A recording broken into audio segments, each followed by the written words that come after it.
Shocking developments in the Nancy Kerrigan case. The FBI is investigating allegations she may have been assaulted by men close to another Olympic skater. The very latest on Inside Edition, straight ahead.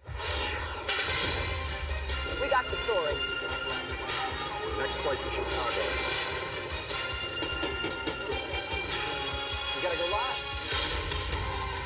The brutal attack on ice skater Nancy Kerrigan shocked the country.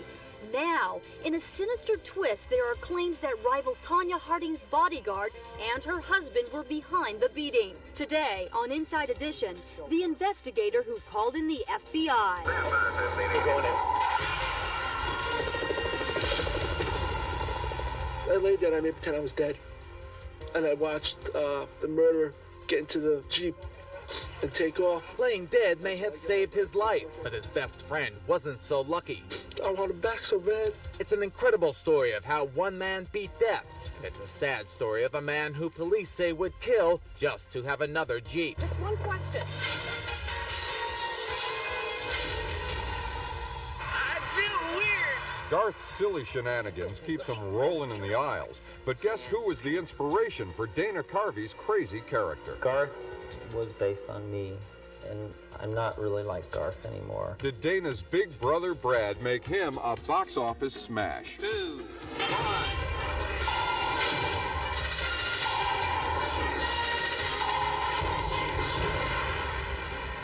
Hi, I'm Bill O'Reilly. Thanks for watching Inside Edition today. If you have a nice car, Jeep, or van, watch out. The carjacking epidemic is getting worse. And we have a very troubling story about a pre-med student who police say shot 2 men for their Jeep. That in just a few moments. But first, the FBI is investigating new and shocking allegations in the Nancy Kerrigan assault case. There are published reports that people close to another Olympic skater from Oregon may be involved. Jeff Cole joins us from Portland with the latest. Jeff. Bill, yesterday skater Tonya Harding had everything to look forward to. She was on her way to the Olympics, hopefully to win gold. But today, all that has changed. 2 men in her life are now reportedly under investigation for an alleged plot to make sure that her closest rival, Nancy Kerrigan, did not make the team. Joel Loy has the story. She skated into the hearts of the world at the 1992 Olympics, gliding off with a bronze medal. Last week, 24-year-old Nancy Kerrigan was a favorite to defend her title at the national championships, but her hopes were dashed when she was viciously attacked. Someone was running by me and he just whacked me with this long black stick. Nancy will never forget the excruciating pain. He hit me right in the knee. If it was an inch lower, I could have been a lot more damaged and had a lot less chance of walking. Nancy never got a look at the man who attacked her and then fled. But today, Portland's Oregonian newspaper has broken a story claiming the camp of rival champion skater Tonya Harding may be involved. According to published reports, the FBI is investigating allegations that Tonya Harding's husband and her bodyguard arranged last week's attack on Nancy. The plot was allegedly designed to help Tonya win the national championship, but there is no indication Tonya knew anything about it. The reports say a minister in Harding's hometown of Portland, Oregon, told authorities he'd heard a taped conversation between Harding's husband, her bodyguard, and a hitman plotting to injure Nancy. Excellent. Tonya Harding ended up winning the Nationals. Harding was questioned about the investigation into the attack on Kerrigan. And they're not. I have nothing to hide. Exactly. So you did speak with them, and you feel good about the conversation? Oh yeah. I mean, why shouldn't I? I mean, they talked to everybody, and they're doing a thorough investigation to try and find the man who did it. Both Tonya and Nancy were ultimately chosen to represent the U.S. at the Olympics, and Nancy is just hoping her injury will heal in time. Both Harding's husband and her bodyguard told a newspaper here in Portland they would never do anything of that nature. But before the minister, Eugene Saunders, went to authorities, he talked to a private investigator. And I talked to that private investigator, Gary Crow, just a short time ago. What was basically said on the tape? One of the 3 people said, why don't we just kill her? Meaning Nancy Kerrigan. Murderer. Yes. And another gentleman said, we don't need to kill her. Why don't we just hit her in the knee? The party's on the tape. Nancy Kerrigan's husband and her bodyguard, right? Correct. Was this a hired hit to take Nancy Kerrigan out of the running? Yes. Eugene Saunders had mentioned a $100,000 figure to me that was going to be paid. Why did the deal go sour? It wasn't done at the agreed upon time. What do you mean by that? They should have done it sooner? Or later, I don't know. I don't know. Do you believe that this is true? I know that this tape was played for Mr. Saunders, yes. I mean, he is the type of individual that can live his whole life without ever telling a lie. I mean, it was his religion that forced him to go to the district attorney's office. I don't know if other people would go against a friendship that he had with Mr. Eckhart, and go straight to the police. I mean, that takes a lot, and his religion told him to do that. A spokesperson for the FBI says that agency is expecting more developments in the investigation later today. Meanwhile, Tanya is free to leave Portland to skate in any future competitions. Bill? Thanks, Jeff, for that report. And still to come as Inside Edition moves along, we will introduce you to the real Garth of Wayne and Garth fame. And next, a terrible carjacking. Why didn't he just take the car and go? Why did he have to kill them? I just find myself talking to him, just wishing that he could give me a sign or something, let me know how he's doing.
It is a crime that threatens every one of us who drives, carjacking, and it is getting worse. In a quiet suburban mall in New York, two young men had just finished shopping and were walking toward their Jeep. Suddenly, a man abducted them and shot them, taking the vehicle. And as Craig Rivera reports, you won't believe who the suspect is. In a New York City suburb, another senseless murder takes the life of a teenager caught in a wave of violence sweeping the country. Bye, Mike. We're gonna do it out on Mikey. The victim, 18-year-old Michael Falcone, was known by his friends and acquaintances as a generous and gentle young man. He was always so dependable, and he cared about everybody. Michael Falcone's brutal murder has left friends, relatives, as well as people in his community of Rockland County heartbroken. I think urban America has found its way to Rockland County. Why didn't he just take the car? Police say Falcone was coldly executed by a carjacker carrying a .22 caliber pistol who stalked Michael for his 1993 Jeep Wrangler. His best friend, Scott Nappy, was shot and left for dead, but survived his wounds. From his hospital bed, Nappy described the attack. My friend, I could just see him crying, saying, please, please, I got family, please, please. And then he just shot my friend. Then he told me, don't look at him, don't look at me, don't look at me. The Rockland County prosecutor has named Edward Lamont Summers as the main suspect in Michael's murder and the attempted murder of Scott Nappy. According to authorities, Edward Summers took a bus from New York City's Port Authority bus terminal here to the Nanuet Mall in Rockland County, just outside the city. They say he selected the vehicle he wanted and staked it out. When Scott Nappy and Michael Falcone returned to Falcone's Jeep after shopping at the mall, Edward Summers allegedly forced them into the Jeep at gunpoint and had them drive off. The defendant ordered them to drive to an area that he was aware of, as he has a sister that lives in Rockland County, and he lived here also for a period of time himself. Ed Summers allegedly forced Michael Falcone and Scott Nappy to drive to this remote location just 3 miles from the Nanuet Mall. He told the young men to lie face down on the ground, and despite their pleas for mercy, he shot Michael Falcone execution style in the back of the head. When Scott Nappy turned to see what was going on, he too was shot, but it was that sudden movement that may have saved his life. I was just ready to accept whatever was going to happen to me. I was just ready to accept. I just closed my eyes and I was ready to say, all right, well, I lived a good life, you know. He just paused, shot me. The bullet miraculously passed through the back of his head and out his cheek, causing only a flesh wound. I laid there and I made pretend I was dead.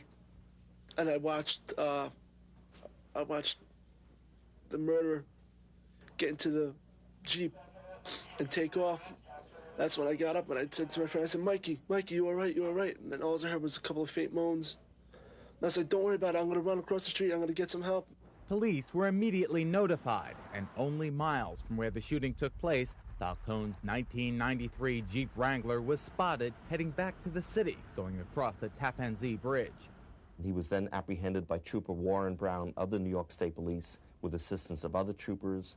But this essentially was an execution, attempted execution of one individual and the execution of Michael Falcone. Edward Summers comes from New York City, but he does not fit the mold of someone who would commit such a brutal crime. He lived in this modest row house in the Bronx with his middle-class family, and he was a pre-med student at South Carolina State University.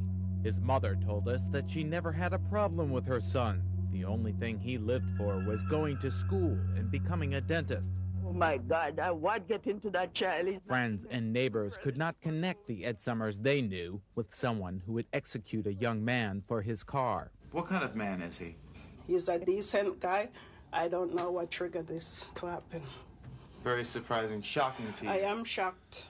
Fellow students in Summers' college town of Orangeburg, South Carolina, were equally confused by his apparent split personality. Lamar Reese shared an anatomy class with Summers and attended study groups he ran to help other students. He looked the part of a rough person, but he struck me pretty much as a mama's boy. What about money? He allegedly told the kidnapped victims when they were driving in the Jeep that he was going to sell their Jeep for $6,000. Do you think Ed Summers might have done this for money? Ed Summers, I knew if he did it,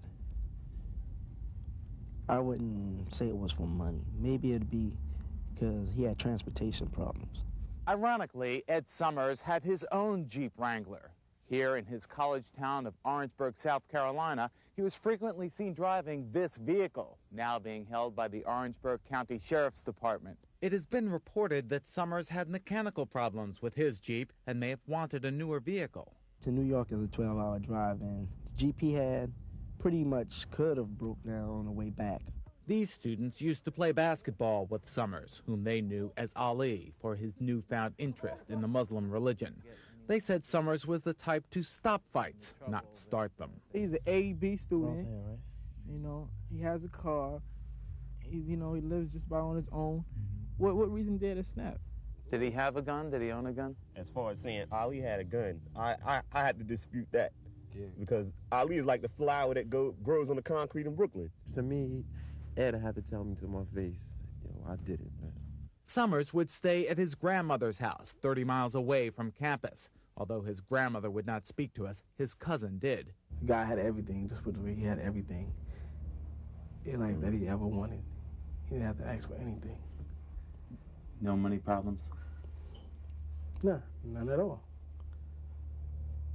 I know this for a fact. He stayed here with me, I know. One young man died and another young man was shot. And they say he did it.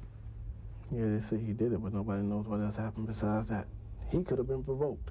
Under orders from the Rockland County District Attorney, Nappy would not go into details about any confrontation. But according to the prosecutor, Kenneth Grivitz, there was no confrontation. He says Summers confessed to police, and he has no sympathy for the fact that Summers was a good student with a bright future.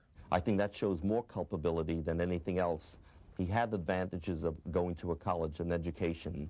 He didn't come from a deprived background. There is literally no excuse or rationalization for the killing of an 18-year-old in the prime of his life who did nothing at all to provoke this incident. An incident that has left family and friends mourning for a young man who had his whole life in front of him. Dr. Ira Ostacher was Falcone's friend and former high school principal. And as Scott told the story of Michael turning to the killer and saying, please, please don't, I have a family, I have a girlfriend. That's the frightening part, because I think each of us can put ourselves in that situation and see ourselves facing the killer. I just like find myself talking to him, just wishing that he could give me a sign or something, let me know how he's doing.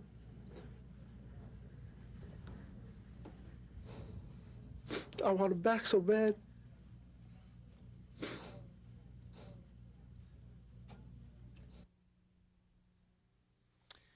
There is some good news here. Scott has been released from the hospital and is making good progress in his recovery.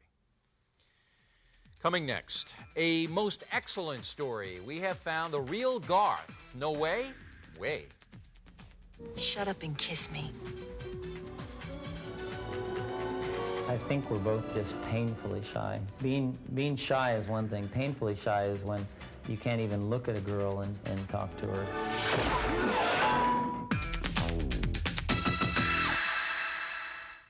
Travel arranged through Continental. One airline can make a difference, serving more destinations throughout Mexico than any U.S. airline. That's the difference on Continental. On Friday, a special anniversary. Please join us for a look back on 5 years of Inside Edition.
They continue to party on. Wayne and Garth from Saturday Night Live and the Wayne's World movies. Mike Myers and Dana Carvey have made millions playing these two heavy metal guys from the Midwest. But did you know that there is a real Garth, and he knows Carvey very well? Cindy Hahn with our report. Do you recognize this man? Listen very carefully. Like, oh, well, we made a television studio, and it's really good. I don't really have too much to say right now. What's that? Now look really close. Need a hint? Would you like some red rope licorice? I love red licorice, but doesn't everybody? Could it be? No way. Way.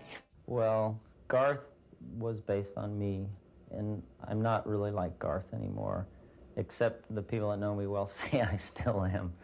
We're not worthy! We're not worthy! Meet Brad Carvey, the inspiration behind the character of Garth, played by Dana Carvey, first on Saturday Night Live and then in 2 Wayne's World movies. And perhaps not so coincidentally, Brad is Dana Carvey's brother. Garth, it's Heather Locklear. And she's signaling to us. There is a God. Heather be thy name. Garth was developed 15 years ago when Dana noticed brother Brad was a bit more, well, peculiar than you and me. Dana was always amazed at my ability to fix things and my eccentricities and what he considered crazy things that I was able to do as a kid. Like the time 7-year-old Brad fixed the family's dryer with a kitchen knife. So when he started his stand-up act, he just started doing a little character called Brad that just got laughs. Go Chico, go Chico, go Chico. And when Dana went to Saturday Night Live, he brought this weird character with him, renamed him Garth, and the rest, as they say, is showbiz history. I'm having fun. Laughs were what it was all about in the Carvey household. Brad and Dana grew up in Missoula, Montana, and although the two are only separated in age by 4 years, it's been a comedy competition from the start. Everybody in my family is very, very funny. My brother Scott is the funniest. Then I guess a lot of people would say I was the next funniest. Then my mom, possibly Dana. Not. So does Dana's older brother think his impersonation is on target? I will freely admit that I see myself as a nerd, especially when I was younger. I mean, you know, I read all the time. I was into science. Just like Garth, Brad is a whiz around computers. He helped invent software used in TV production. In fact, he and brother Dana both won Emmys in the same year. It's for technical achievement and being part of that development team. And I never thought I'd get an Emmy, especially Dana has been nominated 7 times. He just won one this year. This is, of course, my first nomination. I don't want to rub it in, but ooh, that was exciting. Brad Carvey admits that over the years, he's lost some of his Garthisms, as he calls it. But you might say a few still remain. Sorry. Take me, Garth. Where? I'm low on gas and you need a jacket. I'm gonna be frank. Okay, can I still be Garth? Shut up and kiss me.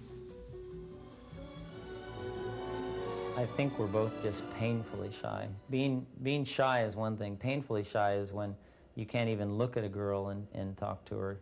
I even had girls who would ask me out and I would run away.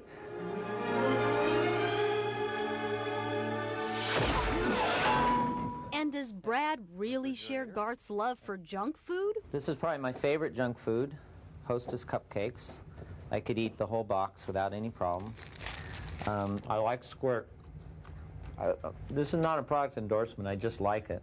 Does this sound familiar? Yes, and it's the choice of a new generation. So Dana Carvey continues to rack up royalties by virtually imitating his brother. That must make Brad really jealous. Not. After all, says Brad, you can't have too much of a good thing. Party on. Well, there is one big difference between Brad and Garth. While Garth loves heavy metal, Brad prefers classical music. And Inside Edition will be right back. Cheese Whiz cheese spread has 1/3 less fat than butter or margarine. Pretty big news, huh? But will your kids like its great taste on broccoli instead of butter? I'll take that as a yes. Proof once again that Cheese Whiz makes it marvelous with 1/3 less fat than butter. Ricola.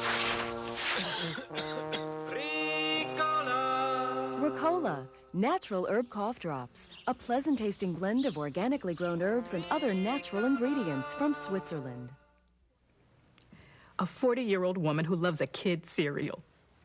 Just doesn't add up. Brave adults challenge the notion that Kellogg's Frosted Flakes are just for kids. I face 5 alarmers, and I can't face my 5-year-old at breakfast. Proving again that even the most courageous can't resist that sweet crunch in cold milk. I love them, but I can't tell you why. The secret's out. Frosted Flakes have the taste adults have grown to love. They're great.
And here's what's upcoming on Inside Edition.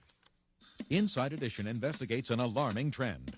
There's just certain things that you don't see over the airwaves. Music that's frightening America. The record companies know what is happening out there, and they just don't care. Music that some say celebrates violence and turns accused criminals into heroes. I'd like to talk to you about the gangster rap controversy, if I may. I'm not a gangster rapper. That's tomorrow, and that is it for us today. We hope you have enjoyed Inside Edition. I'm Bill O'Reilly. Thanks again for watching us. We'll see you tomorrow.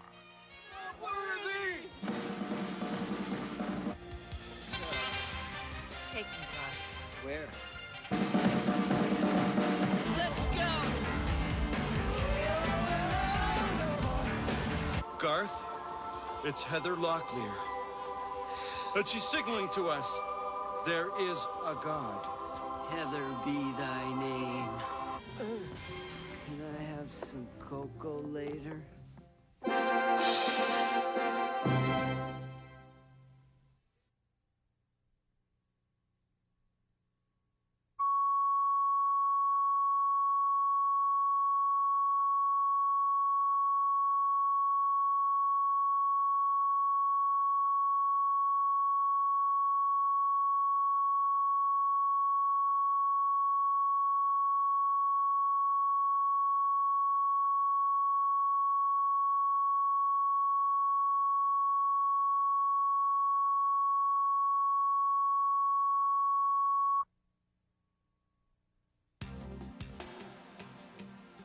Hello, I'm Bill O'Reilly. Coming up on Inside Edition, a very special anniversary. Please join us for a look back on 5 years of Inside Edition. Please stay tuned.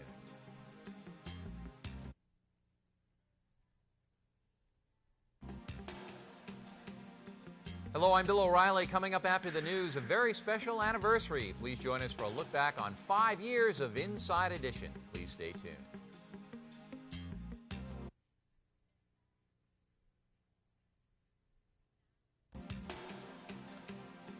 Thanks, Jerry and Patton. Coming up after First 9 News, a very special anniversary. Please join us for a look back on 5 years of Inside Edition. Please stay tuned.